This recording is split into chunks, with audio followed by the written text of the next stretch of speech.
ऐसी हथकड़ी बेड़ियां जकड़े हुए हैं माया कि आपको पता ही नहीं लग रहा। बाहर से हथकड़ी बेड़ी जब जकड़ी जाती है तो पता होता है, लेकिन ये माया है भगवान की, बांधे हुए है। आप एक कदम भी उसकी रेखा के बाहर नहीं चरण रख सकते बिना भगवान की शरणागति के। और हृदय से असलियत में शरणागति हो। कल एक उपासक प्रश्न कर रहा था कि आप कहते हैं शरणागत निश्चिंत होता है, पर हम तो बहुत चिंता में जलते रहते हैं, तो बहुत समय से हम शरणागत हैं। आपने वाणी से केवल भले उच्चारण कर लिया सुनकर, यदि आप जल रहे हैं भविष्य की चिंता के लिए, वर्तमान की चिंता के लिए, तो क्या जलन आपका हो सकता है? क्या स्वरूप? ये देह, ये प्राण, ये परिवार, उसके पोषण की चिंता, हानि की चिंता, लाभ का हर्ष, यही तो चल रहा है। हाँ जी, यही चल रहा है। तो समर्पण किसका किया है? शरणागत किसको किया है? वाणी को भी तो नहीं कर पाए हो शरणागत। वाणी की शरणागति का रसना कटो जो अन रटो, निरखि अन फुटो नयन, श्रवण फुटो जो अन सुनो, श्री राधा जस बैन। अब वाणी समर्पित हो रही, अब नेत्रेंद्रिय इंद्रियां समर्पित हो रही, अब अंतःकरण समर्पित हो रहा है, मन केवल प्रियालाल के चरणों में। शरणागत को चिंता नहीं, अभी समझ नहीं पाए शरणागति। जब आप सत्संग सुनोगे और खूब नाम जप करोगे, तब आपके हृदय में जो वचन से बोला कि हे नाथ मैं आपकी शरण में हूं, वो धीरे धीरे गले से, हृदय से, रोम रोम में फैल जाएगा। हे नाथ मैं आपकी शरण में हूं। इतनी हथकड़ी बेड़ियां जकड़ी हुई हैं कि आपके अंदर चाह ही नहीं पैदा होने देगी भजन की और भगवत प्राप्ति की। भोगैश्वर्य प्रशक्ता नाम तया परत चेतसाम। जिसका चित्त अपरित हो चुका है भोगों में सुख बुद्धि से, वो ये निश्चय ही नहीं कर सकता कि मुझे भगवत प्राप्ति करनी है, मेरे जीवन का उद्देश्य भजन है। स्वयं श्री भगवान कह रहे हैं, यदि आपका हृदय परिवार बंधन में, भोग बंधन में दृढ़ है, अर्थात इसी को सत्य मानते हो, तो तुम बंधे हुए हो हथकड़ी बेड़ियों से, तुम्हें दिखाई नहीं दे रहा। हमारे पास समय नहीं भजन करने का। ये कौन बोल रहा है? बंधा हुआ व्यक्ति। इतनी अज्ञान की दृढ़ता हो गई है कि भगवान को समझ ही नहीं पा रहा हो। अरे तुम्हारे में जो करने की शक्ति है वो भगवान के द्वारा ही दी गई है। तुम्हारे में जो बुद्धि है वो भगवान के द्वारा, तुम कुछ हो ही नहीं। भाई यही समझना, यही समझ गए ना कि यंत्रवत ये सब हो रहा है, तो कर्म बंधनों से मुक्त हो जाओगे। ये अहंकार विमूढ़ात्मा करता हम इति मन्नते, ये देहाभिमानी बार बार भगवान की अवहेलना करके बोलता है मैंने किया, मैं ये करूंगा, मैं ये कर सकता हूं।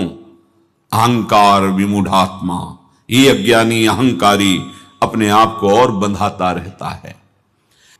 बहुत महिमा की बात है। भगवान है श्री सुखदेव जी, भगवान है श्री व्यासदेव जी। ये व्यासदेव जी के द्वारा रचा परमहंस सुखदेव जी के द्वारा गाया गया श्लोक है। कह रहे हैं कि जब तक कोई आपका नहीं हो जाता मन वचन कर्म से, तब तक ये राग द्वेष काम क्रोध मोह ये ऐसे चोरों की तरह हृदय में बैठे रहते हैं, उसका सारा सुकृत पुण्य नष्ट करते रहते हैं। एक ही चोर ले लो, मद, उसको चैन नहीं पड़ती जब तक पुण्य नष्ट नहीं कर देगा। जैसे आपने कहीं साधु सेवा की, आपने कोई पशु पक्षी की सेवा की, आप कहीं सुकृत बन गया, अब वो आपके हृदय में ऐसे प्रेरित करेगा, बोलो हजारों के बीच में, बोलो मैंने ये किया, मतलब उसको नष्ट कर दो। अपना सुकृत बोलने से क्षीण हो जाता है, नष्ट हो जाता है। अपना दोष कहने से नष्ट हो जाता है। तो हम क्या करते हैं? दोष छुपाते हैं जिससे वो पुष्ट और बढ़ते हैं। और जो हमसे गुण में, सद्गुण में कोई शुभ कर्म बन जाए तो उसका ढिंढोरा पीटते हैं, उसके बैनर छपवाते हैं, उसको हम संसार में जनाना चाहते हैं। ये बिल्कुल बिल्कुल उस चोर की प्रक्रिया है जो आपके सुकृतों को चुराने के लिए आया है। अब एक मोह को ले लीजिए। हमारा जन्म हुआ है मन प्रभु में लगाने के लिए, और ये मोह रूपी चोर हमारे समय को चुरा रहा है। कहीं ये संबंध, कहीं ये संबंध, कहीं ये मेरे, कहीं ये अपने, मैं इनके बिना नहीं जी सकता। ये चोर बैठा है हृदय में, चुरा रहा है हमारे समय को, जो समय हमें भगवत भजन में देने के लिए मिला है, भगवत प्राप्ति के लिए, वो चुरा रहा है। काम चोर को देख लीजिए। हमारी कामना होनी चाहिए इसी जन्म में मैं मुक्त हो जाऊं, श्री भगवान का निरंतर भजन कर पाऊं, प्रियालाल के चरणों में पहुंच जाऊं, जो भावना। लेकिन नहीं ये कामना बनती, वो काम रूपी चोर, ये भोग लूं, ये एकत्रित कर लूं, कामना। क्रोध को देख लो, तुम क्या समझते हो, ये चोर हैं अंदर के। मत्सरता, मत्सर, मेरे से आगे निकला जा रहा है, कुछ नहीं, ये तुम्हारा पतन कर रहे हैं तुम्हारे अंदर बैठे। कह रहे हैं तावद रागादया स्तेनास, स्तेन माने चोरी।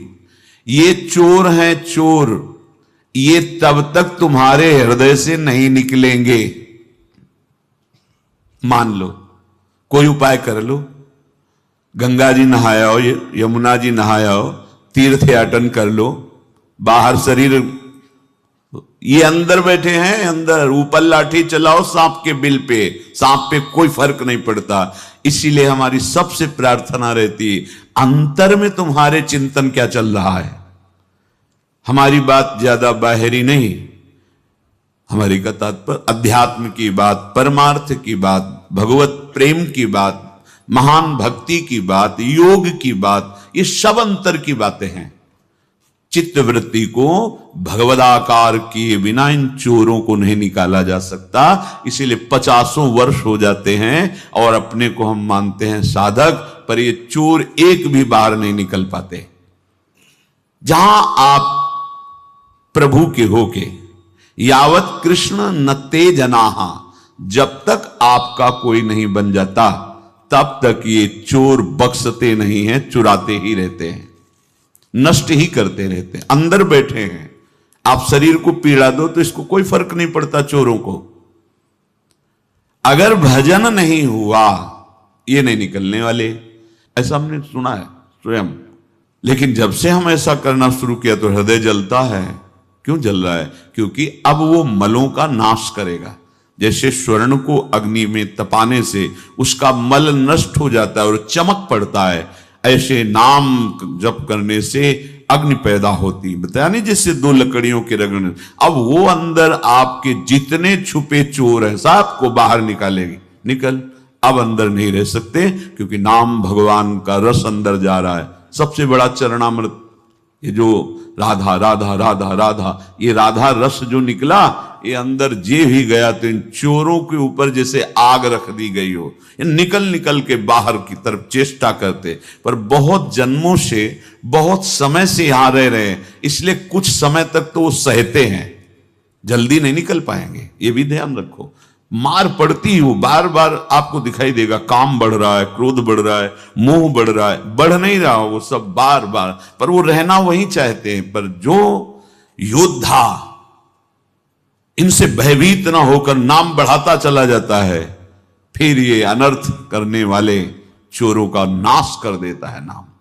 हृदय निर्विकार, काम क्रोध मद मान न मोहा, लोभ न क्षोभ राग नहीं द्रोहा, जिनके कपट दंभ नहीं माया, तिनके हृदय बसहु रघुराया।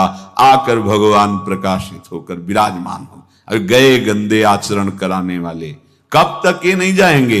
यावत कृष्ण न ते जनाहा, जब तक वो आपका नहीं हो जाएगा, आपका आश्रय लेकर निरंतर आपका भजन नहीं करेगा।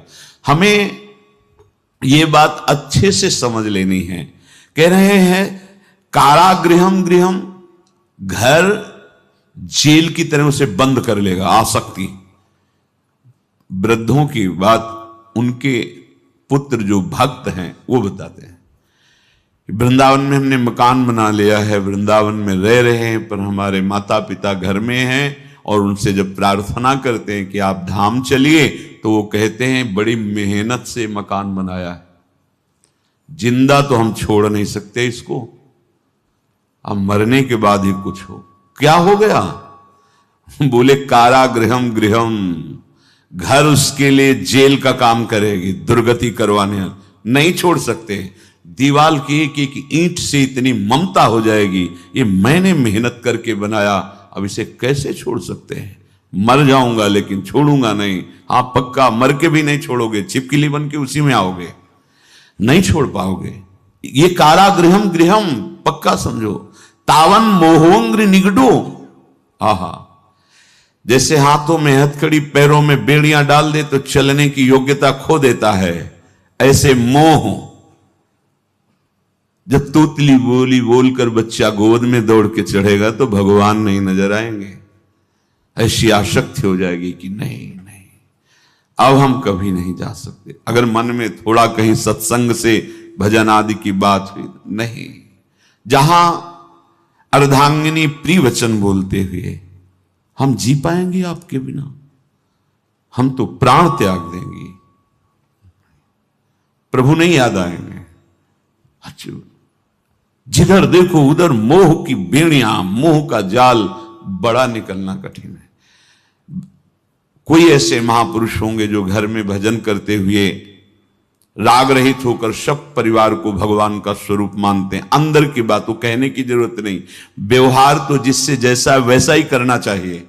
पत्नी से पत्नी जैसा प्यार, पुत्र से पुत्र जैसा प्यार, सब वैसे ही होता है, पर वो अंदर से भगवान को देखता है। अगर नहीं देखा तो चौथी अवस्था में वो विरक्त का वेश रखने पर भी जीवन में भजन नहीं किया ना, हम सच्ची कहते हैं बात करके, ना कोई रामकृष्ण हरि की चर्चा ना भगवान की बातें, बस वही पुत्र वही बहू वही संसार। तब लगता है नहीं, जो शास्त्र कहता है वो सत्य है। यदि जीवन में चित्त वृत्ति प्रभु में नहीं लगाई तो बुढ़ापे में तुम चित्त वृत्ति प्रभु में लगा ही नहीं सकते। लगा इसलिए नहीं सकते कि इतना जकड़ गए हो हथकड़ी बेड़ियों से, पूछो मत। बार बार भाग करके वहीं घर में जाना अच्छा लगेगा, बार बार गुरु आश्रम में या विरक्त होकर जीवन व्यतीत करने की क्षमता नहीं रह जाती, क्योंकि गरम गरम रोटी पूरे जीवन पाई है, बैरागी जीवन। ऐसा अब वहां कोई तो उसको घर याद आता है, वही घर में, घर जेल, और घर वालों से मोह, हथकड़ी और बेड़ियां। ये भगवान व्यास देव जी ने लिखा है, सुखदेव जी ने गान किया है, और चरित्र में ब्रह्मा जी स्तुति कर रहे हैं जिन्होंने सृष्टि रची है, कि हे कृष्ण, जब तक कोई आपका नहीं हो जाता तो घर उसकी जेल होती है, और मोह हथकड़ी बेड़ियां होती हैं, और रागात्मक भाव अर्थात काम क्रोध लोभ मोह मद मत्सर आदि जब शब्द लग जाता है तो ये सब आ जाते हैं। ये चोर, बहुत दुर्गति का कारण यही है। ये चोर पिंड नहीं छोड़ते, घर रूपी जेल से मुक्त होने की इच्छा नहीं होती, और इन हथकड़ी बेड़ियों को काटने की इच्छा नहीं होती। अगर हो जाए तो सहयोग भगवान कर देंगे, आप निकल जाओगे, वो मुक्त कर देंगे आपको। इसलिए तो लिखा है यावत कृष्ण न तेजना, जब तक वो आपका नहीं हो जाता। बहुत विचित्र दशा है। अगर हम कहीं भक्ति मार्ग में चलते हैं तो ये दिखावा रूपी रोग हमारी भक्ति रूपी फसल में लग जाता है, जिसे दंभ कहते हैं। पता नहीं क्या चाह हम कर रहे हैं, किसको दिखा रहे हैं, किसको रिझाना चाहते हैं, यही खुद समझ में नहीं आता। आप चले किसके लिए हो, आप किसके मार्ग में हो, आप किसको रिझाना चाहते हो, ये सब किसके लिए कर रहे हो। कभी एकांत में प्रश्न कीजिएगा अपने हृदय में, तो ये दंभ रोग जो दिखावा रोग है इसका नाश हो जाएगा। बहुत सावधानी की जरूरत है। श्री सूरदास जी कहते हैं, यदि तुम दिखावा करके ये मन में ठान रहे होगे कि इनसे सुख मिल जाएगा, तो सुख की लालसा तो उससे करें जो सुखी हो। यहां तो कोई सुखी नहीं मिला। सुखी मिले तो हरि के दास मिले, और तो कोई मिला नहीं आज तक। हमें तो नहीं मिला, कोई नहीं मिला। जब कानपुर में गुरु आश्रम में थे तो वहां एक आते थे मैदा फैक्ट्री के, जिनकी 10 मैदा फैक्ट्री थी। 10 गाड़ियों में ऐसे चलते अंगरक्षक और सब, बड़ा पर बहुत सौम्य थे। दूर सब छोड़ के अकेले आते थे। बड़े सात्विक प्रवृत्ति के थे, बिल्कुल साधारण वेशभूषा, मतलब बहुत ही प्रशंसनीय उनका जीवन, पर चित्त वृत्ति बाहरी बहुत प्रशंसनीय था। मतलब ऐसे सात्विक थे कि एक यज्ञ कराई करोड़ों रुपए की, सब खाना पीना सब फ्री। और आप क्या करते थे? आप एक टोकरी लिए, एक सोहनी दबाए, जहां दोना पत्तल फेंक दे, उठाते। अगर कोई पूछता कि ये यज्ञ कौन करा, कोई बैनर नहीं, कोई नहीं, क्योंकि सत्संग में आते थे।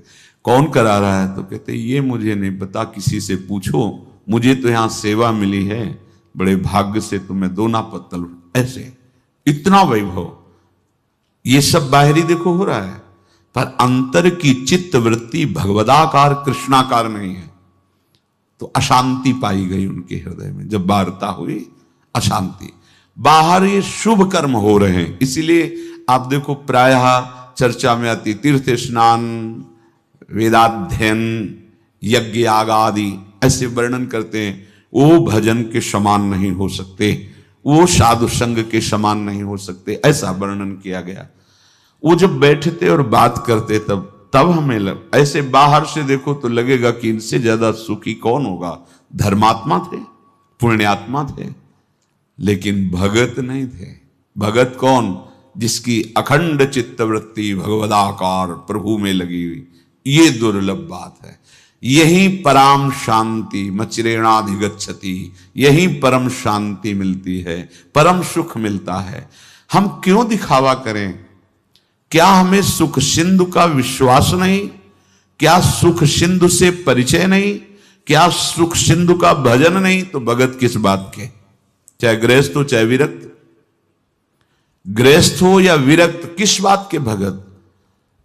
जगत में दुखालय का बोर्ड लगा दिया जगत गुरु परम ईश्वर भगवान श्री कृष्ण ने, और लिख दिया यहां जो भी है अशाश्वत नाशवान है, जो भी भोगोगे परिणाम में दुख मिलेगा। फिर भोगी पुरुषों से सुख की आकांक्षा भगत बनता ही नहीं। जैसे जड़ और चेतन में ग्रंथि पड़ गई, बनता ही नहीं, तो लिखना पड़ा यद्यपि मृषा पर छूटति कठिनाई। ऐसे ही ये दिखावा नहीं छूट रहा, ये दंभ नहीं छूट रहा, पाखंड नहीं छूट रहा। ये दंभ पाखंड कब प्रकट होता है? जब हम प्रभु के सिवा किसी दूसरे को रिझाना चाहते हैं, किसी दूसरे से कुछ चाहते हैं, वही ये रोग प्रकट हो जाता है। दंभ पाखंड, जिसे दिखावा कहते हैं, छल कहते हैं, कपट कहते हैं। सूरदास जी महाराज कह रहे हैं कोई भी लोक में तुम्हारा कुछ नहीं बिगाड़ सकता यदि नाम चल रहा है, कोई भी नहीं। समस्त लोगों से बच जाओगे, बंधनों से, आसक्ति से, राग से, दुर्व्यवहार से। रात दिन नाम। अभी नाम के प्रति वो धन बुद्धि नहीं हुई, महत्व बुद्धि नहीं हुई। नहीं तो नवीन अवस्था जब शरीर की थी, जहां सब सोए उठ के बैठ गए, क्योंकि अब शांत एकदम गंगा किनारा सा, बस मंत्र ही दिखाई दे रहा, मंत्र ही सुनाई दे रहा है। हाँ, थोड़ी देर फिर विश्राम कर लेंगे, फिर 2 बजे सोचना, फिर बैठ। एक जैसे मेहनती आदमी ओवर टाइम करके भी धन बढ़ाना चाहता है, ऐसे साधक होता है। अधिक से अधिक भजन, जितना कम सोने में समय दोगे अच्छा है, क्योंकि आप भगवत मार्ग के प्रतीक हैं। और 6 घंटा अगर बहुत श्रम करने वाला सोता है तो वो उसके लिए पर्याप्त है। इसके आगे तो फिर तमोगुण का ही राज्य है। कोई कोई तो बहुत सोने वाले हैं, वो जीवन को, इस समय को बर्बाद कर रहे हैं। कुछ नहीं है, कुछ नहीं, बस इंद्रियों को विश्राम देना, शयन करना है। संसार का चिंतन छूट जाता है, गाढ़ निद्रा में होते हो तो तुम्हें सुखानुभूति होती। अगर यही चिंतन भगवान में लगा हुआ, संसार का चिंतन छूट गया, तो निद्रा से भी ज्यादा शांति आपकी इंद्रियों और मन में होगी। विक्षेप नहीं होगा कि हमें नींद नहीं आई है।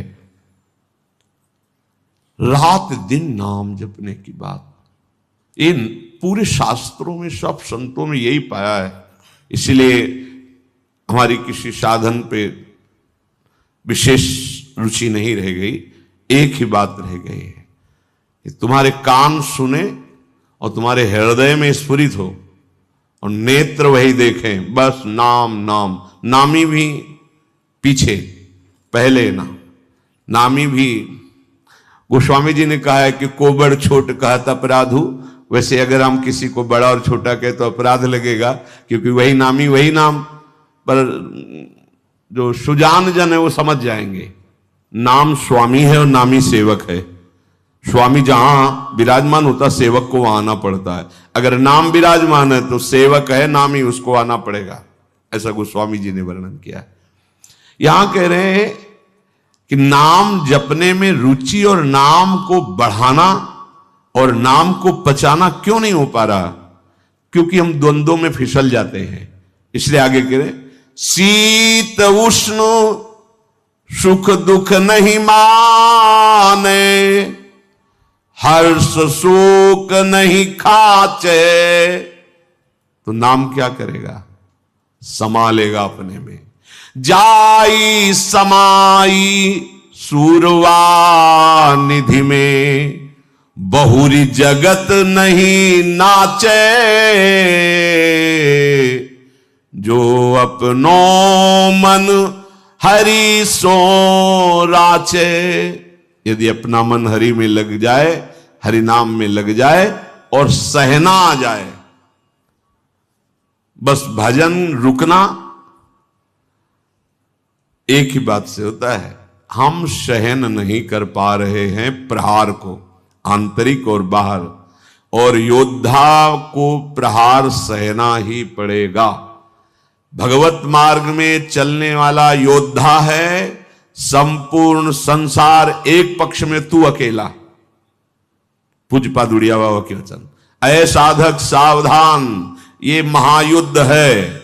इस युद्ध में तुम अकेले हो, पूरा संसार तुम्हारे विपक्ष में। बोले नहीं, हमारे मित्र तो हैं, इतना प्यार करते हैं, इतनी सेवा करते हैं, इतने समर्पण करते हैं, वो हमारे विरोधी कैसे हो सकते हैं? याद आई ना उसकी, स्मृति आ गई ना, तो वो स्मृति गई ना हरि से हटके, तो है ना विपक्ष। ये बड़ी सूक्ष्म विषय है। इसीलिए पहले उसमें हरि भाव देखो, कोई और भाव ना आ जाए कि मेरा शिष्य, मेरा सेवक मुझे बहुत प्यार करता है, मेरे प्रति बड़ा समर्पण है। ये गया हरि स्मृति, अखंड तैल धारावत स्मृति में पूरा संसार बाधक भाव अंदर से स्वीकार करो, सब में भगवत भाव करो, तो तुम्हारी अखंड स्मृति बनी रहेगी। जाय समाई, समा जाएगा नाम, तुम नाम में समा जाओगे, नाम तुम में समा जाएगा। अभी वो स्थिति का स्वाद नहीं चखा, तो इसलिए वो समझ में नहीं आएगी। कोई धड़कन ऐसी नहीं जो नाम से खाली हो जाए।